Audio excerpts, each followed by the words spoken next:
শিল্প চেতনার শিল্পী পরিচালনায় ৬৫তম বর্ষে খড়িয়া ময়নাপুর শ্রী দুর্গা সাধারণ পাঠাগড়ের যে শ্রী দুর্গা মঞ্চ এবং তার প্রাঙ্গণে আরাধনায় আমরা ব্রতী হয়েছি। বিগত ৬৪ বছর ধরে আমরা পদার্পণ করেছি, আমরা পরিষদ বহু দূর দূরান্ত থেকে আগত সুখী সমস্ত হয়েছিল না আসার, কিন্তু এইবারে কিন্তু ছাড়লাম না। আন্তরিক শুভেচ্ছা অভিনন্দন। আপনারা আমাদের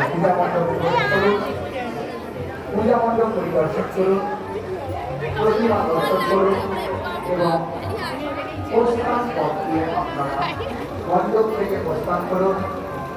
প্রবেশ পথ দিয়ে অনুরূপভাবে প্রস্থান করবেন না। যে সমস্ত দর্শনার্থীরা